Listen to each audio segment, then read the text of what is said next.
On va commencer par l'ordre des médecins.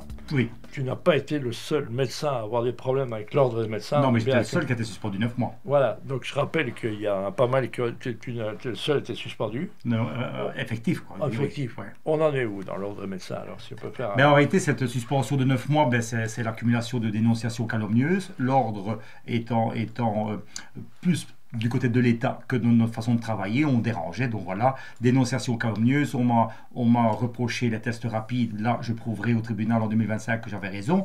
On nous a reproché une émission dans les vies de famille concernant les personnes âgées. Mais le tribunal correctionnel de Charleroi nous a donné raison. Et le troisième, c'est que j'avais une présence excessive sur les réseaux sociaux. Or, le film prouve que c'est grâce aux réseaux sociaux que les personnes nous ont contactés pour être sauvées. Donc tout ça sera au tribunal donc en 2025, mais un monsieur Franz s'est permis de nouveau déposer une deuxième plainte contre moi parce que j'avais réalisé un certificat contre sa maman de maltraitance qui avait été maltraitée par son fils. Et quelque part, si je résume, c'est le coupable qui t'attaque un peu. Exactement. Il a été vexé, il a été complètement dans la haine parce que j'avais déposé plainte contre lui. Et cette plainte a été jugée recevable. Alors, elle a été recevable par l'ancien conseil de l'ordre du Hainaut. Je devais comparaître en disciplinaire le 23 octobre.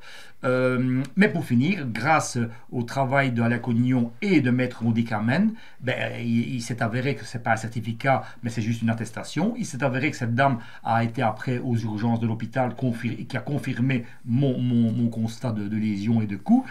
Et puis la police, le parquet, a entendu la dame qui a confirmé aussi que c'était bien un cas de maltraitance. Et donc ce vendredi-ci, j'ai reçu un recommandé en stipulant que j'étais acquitté, qu'il y avait un non-lieu et qu'il ne fallait plus m'entendre parce que cette plainte, elle est complètement farfelue vu l'ensemble des preuves qui étaient dans le dossier. Mais l'ancien conseil de l'ordre n'avait pas mis d'instruction en route. Ils auraient dû entendre la personne âgée puisqu'elle vit toujours, elle n'a jamais été entendue par l'ordre. Et c'est ça un petit peu les 9 mois que j'ai eu, c'est qu'on m'a mis des instructions à charge sans preuve.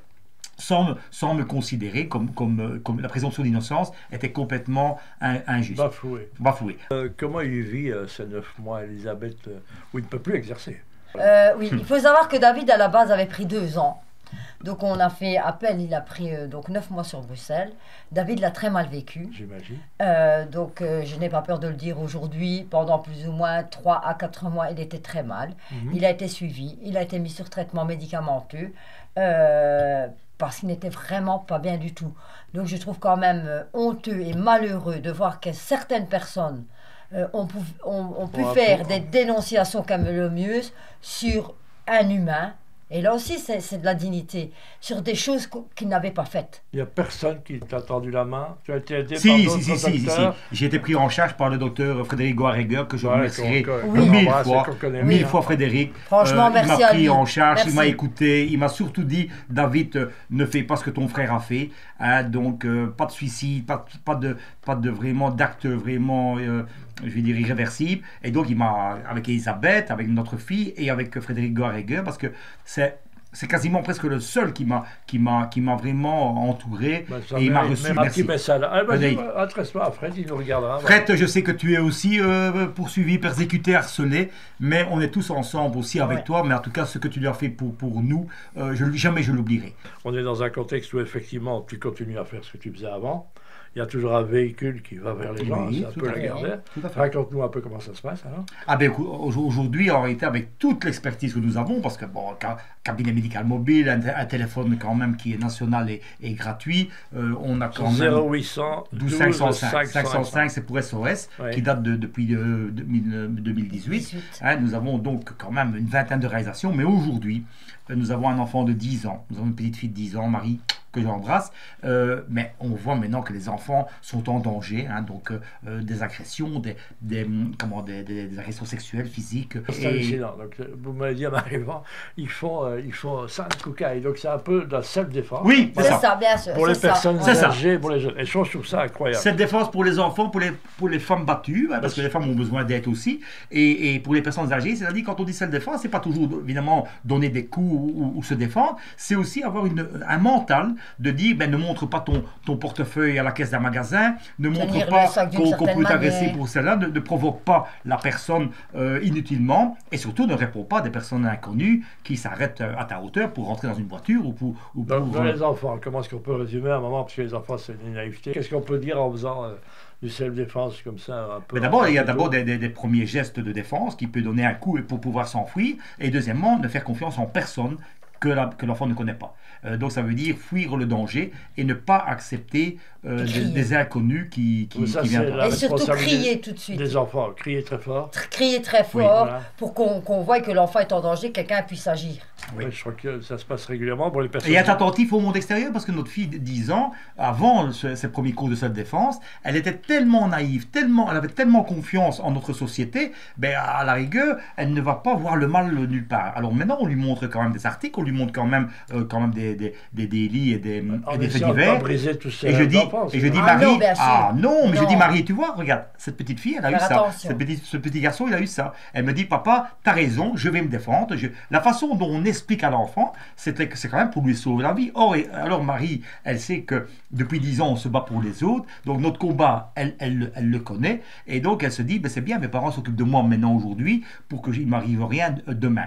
Et c'est comme ça pour les personnes âgées. Et c'est comme ça pour les femmes battues aussi. Voilà, donc ça reste dans un contexte. Je sais qu'il y a un film qui se prépare sur les enfants. Oui, voilà. On va faire. Et alors je remercie cette ASBL donc de Mons, hein, Jérôme et Mendy, qui s'occupent justement du coaching et qui font aussi, on va créer aussi un centre d'écoute.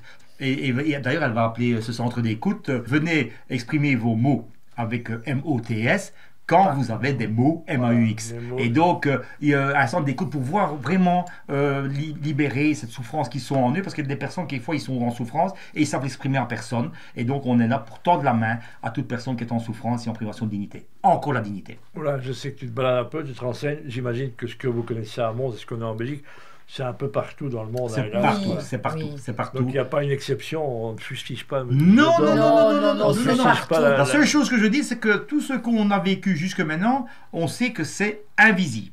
Donc, un exemple, dans le film, vous allez voir un monsieur qui avait des douleurs abdominales et qui va chez son médecin traitant qui ne l'a pas examiné pendant la crise Covid parce que c'était Covid, et il est resté 8 mois sans faire le moindre examen, la moindre prise de sang, et on n'en dira pas plus, mais la fin est dramatique. Voilà. Donc ça veut dire que le procureur du roi où j'ai fait une dénonciation en janvier. Parce que ça fait l'objet d'une procédure judiciaire. Ah oui, donc j'ai fait une dénonciation judiciaire en janvier 2024 et aujourd'hui la dame n'a toujours pas été entendue. Donc la justice est lente. Il faut s'appeler Taton pour avoir deux audiences en une semaine. Hein. Il faut s'appeler Taton. Donc, mais malheureusement. Julie Taton, c'est le petit sketch à Mons. Mais Taton, c'est en quelques jours, on a 2 audiences pour un problème de domiciliation. Mais quand on a des problèmes de maltraitance, d'homicide, vraiment de personnes qui sont décédées par privation de soins, ça met des mois, des années, jusqu'à 10 ans pour un enfant de Dornu qui a été remballé des urgences en ayant une septicémie alors que c'était une grippe. Il y a encore des petits gars là, je crois que tu as gagné en justice, que tu es en train de gagner aujourd'hui. Oui, en justice, j'ai considéré qu'on a des petits combats qui. Enfin, moi j'appelle ça des grandes victoires parce que l'ordre des médecins. Tu as une entrée spéciale, pardon ? Tu as une entrée spéciale au tribunal de Mons. Oui, j'ai une entrée spéciale parce que moi, depuis la maltraitance que j'ai subie, j'avais le choix devant mon père qui me battait, ou je l'écoute et je suis dans la soumission, comme mon frère. Ou alors je suis un révolté, un résistant. Et quand j'ai dit non à mon père quand j'étais jeune, j'ai dit non à tout le monde quand ils sont dans la méchanceté, la haine et dans cette interdité. On est pour la justice, la vérité et les preuves et les témoignages. Donc, évidemment, on a gagné, Elisabeth et moi, au tribunal pour cette maltraitance, donc il y a eu des non-lieux, c'était important. Lors des médecins, ce vendredi-ci, j'ai été acquitté, donc sur une dénonciation calomnieuse. Et alors, le conseil de déontologie de conseil de déontologie journalistique m'a donné raison contre ce journaliste qui m'a sali le lendemain d'une manifestation. De manière différente, on va pas faire ad nominem. Non, la preuve c'est que j'ai pas dit de nom. Voilà, pas le nom de gens. Mais c'est pas bien. Il se reconnaîtra certainement. Et il y a encore en 2025 tout un ensemble d'audiences où là aussi je suis prêt à affronter Goliath avec ma fronde. Voilà, on est dans un contexte, on a parlé de politique locale avec toi. Qu'est-ce que tu as envie de dire aux politiques qui t'écoutent, ou les gens qui te voient arriver comme un extraterrestre? Qu'est-ce que tu as envie de dire? Les gens me voient arriver comme un extraterrestre, effectivement. Donc je le disais tantôt. Donc moi je suis infirmière depuis plus de 20 ans, donc je fais du domicile. Et c'est vrai que là je vois énormément de choses. Je trouve ça complètement aberrant, le manque de dignité, que ce soit de l'enfant à la personne âgée, il y en a partout. Alors la politique, qu'est-ce que je dis aujourd'hui? C'est, moi je me présente, j'essaye de faire quelque chose, j'espère que j'y arriverai avec tous les citoyens qui vont, j'espère, me suivre. Pourquoi? Enfin, la prôner jusqu'au bout. Je veux vraiment que cette dignité soit comprise par les autorités, parce qu'à l'heure d'aujourd'hui, elle n'est toujours pas comprise. Je vous l'ai dit tantôt, ce qu'on voit dans les débats aujourd'hui, je trouve ça aberrant. Alors oui, on parle de l'environnement, bien sûr, il faut en parler. On parle de la sécurité, oui, il faut en parler. Mais la dignité, vous la mettez où? N'oubliez jamais, et ça, je tenais quand même à le dire, ce qu'ils nous ont fait en tant que soignants, mais ce qu'ils vous ont fait en tant que citoyens pendant la crise Covid. Ça, ne faut jamais l'oublier. Il y avait les enterrements, il y a eu les enterrements où les personnes, les familles ne pouvaient pas aller voir leurs parents décédés ou leurs frères ou leurs sœurs. J'ai été dans le cas avec certaines personnes, avec des amis, j'étais dans le cas, c'est une honte. Alors, on ferme le cercueil directement et on se dit, c'est le Covid. Le Covid, c'était pas la lèpre. Aujourd'hui, il y a encore du Covid. Et qu'est-ce qu'on fait aujourd'hui? On n'en parle plus. Pourquoi on n'en parle plus? Moi, je vais vous le dire honnêtement. Pourquoi? Parce qu'aujourd'hui, bien sûr, on va voter le 13 octobre. Donc, le Covid, on va le mettre de côté.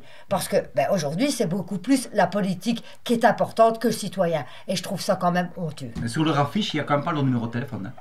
Non, voilà. Vrai. Donc on n'a pas de nouvelles de la variole du singe qui a disparu. J'allais en parler, la variole du singe, elle a disparu du jour au lendemain. Cet homme est un homme important. C'est le numéro de téléphone qui est important. Voilà, je rappelle ce 0800 12 505. 0800 12 505. Et merci à BAM. Continuez à soutenir BAM. Voilà. C'est important aussi.